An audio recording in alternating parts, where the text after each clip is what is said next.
బులెటిన్లో డీటెయిల్ చూస్తే ఇజ్రాయెల్ ఇరాన్ల మధ్య యుద్ధం శాంతించింది. ఇరాన్ కాల్పుల విరమణను ప్రకటించింది. సుమారు 12 రోజుల తర్వాత ఇజ్రాయెల్ ఇరాన్ల యుద్ధం ముగిసింది. ఈ యుద్ధంలో దాదాపు 30 మంది ఇజ్రాయేలీలు 1000 మంది ఇరానీయులు మృతి చెందారు. యుద్ధం కారణంగా రెండు దేశాల్లో భారీ నష్టం వాటిల్లింది. అయితే కాల్పుల విరమణ జరిగిన 3 గంటల్లోనే ఇరాన్ దాడి చేసిందని ఇజ్రాయెల్ ఆరోపిస్తుంది. ఈ ఆరోపణలను ఇరాన్ తీవ్రంగా ఖండించింది. ఈ క్రమంలో ఇరాన్పై ప్రతిదాడికి ఇజ్రాయెల్ ప్రయత్నించగా అమెరికా హెచ్చరికలతో ఇజ్రాయెల్ యుద్ధ విమానాలు వెనక్కి వచ్చాయి. యుద్ధం ముగియటంతో గల్ఫ్ దేశాలు గగనతలాలను తెరిచాయి. ఈ అంశానికి సంబంధించి మరిన్ని వివరాలు మా నేషనల్ బ్యూరో చీఫ్ కళా శ్రీనివాస్ మరిన్ని వివరాలు అందిస్తారు. కళా శ్రీనివాస్. రవి, దాదాపు ఏదైతే ఇరాన్ ఇక్కడ ఇజ్రాయెల్కి సంబంధించినటువంటిది 12 రోజుల యుద్ధం ముగిసిందని చెప్పవచ్చు.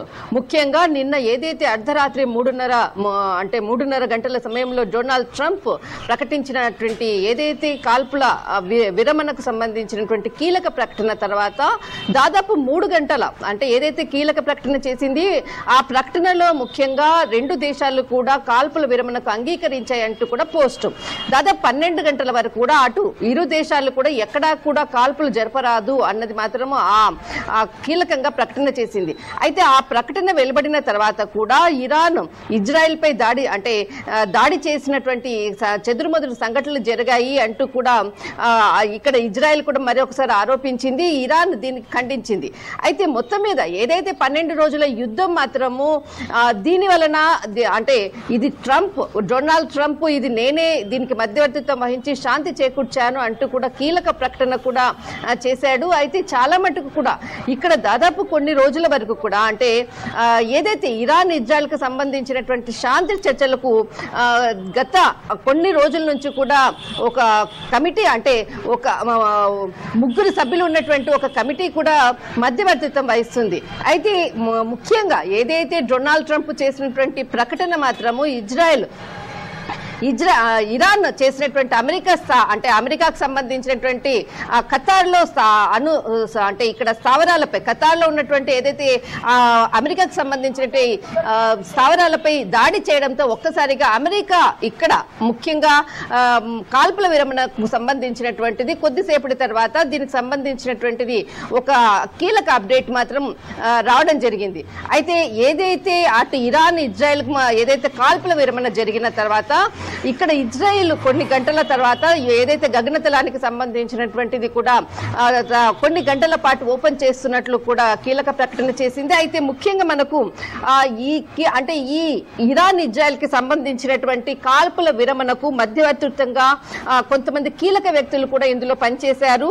అందులో జేడీ వాన్ అంటే ఇక్కడ మనకి అమెరికాకు సంబంధించినటువంటి ఉపాధ్యక్షుడు జేడీ వాన్స్, ఇక్కడ విదేశాంగ కార్యదర్శి మార్క్ రూబియో చాలా కీలకంగా వ్యవహరించారు.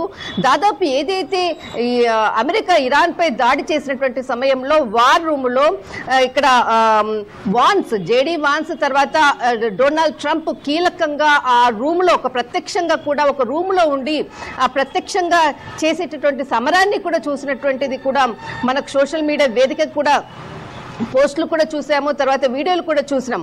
అయితే దీనికి సంబంధించినటువంటిది ఏదైతే ఇరాన్ ఇజ్రాయెల్ కి సంబంధించినటువంటి మధ్యవర్తిత్వంలో ఇక్కడ జేడీ వాన్స్ తర్వాత ఖతార్ కి సంబంధించినటువంటి ఏదైతే మన ఖతార్ కి సంబంధించి దోహా చాలా కీలకంగా వ్యవహరించింది.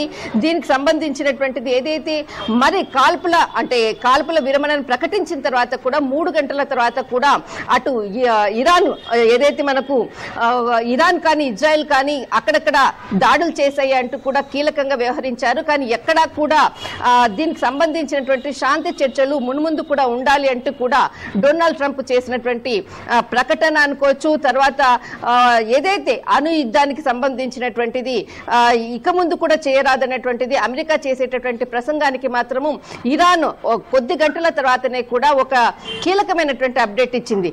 మేము అణు యుద్ధానికి సంబంధించినటువంటి ఏదైతే ఇన్వెస్టిగేషన్ ఉందో దాన్ని కంటిన్యూ చేస్తామంటూ కూడా ఒక కీలక ప్రకటన చేసింది. అంటే ముందు కూడా ఇటు ఇరాన్ ఇజ్రాయెల్ కి మధ్య ఈ 12 రోజుల యుద్ధంతో ఇక్కడే ముగియనుందా, లేకపోతే ఇది మరి కంటిన్యూ అయ్యేటటువంటి ముందు కంటిన్యూ అయ్యేటటువంటి అవకాశం ఉందా అన్నది మాత్రము మనం వేచి చూడాలి. రవి, రైట్, థ్యాంక్ యూ కళ.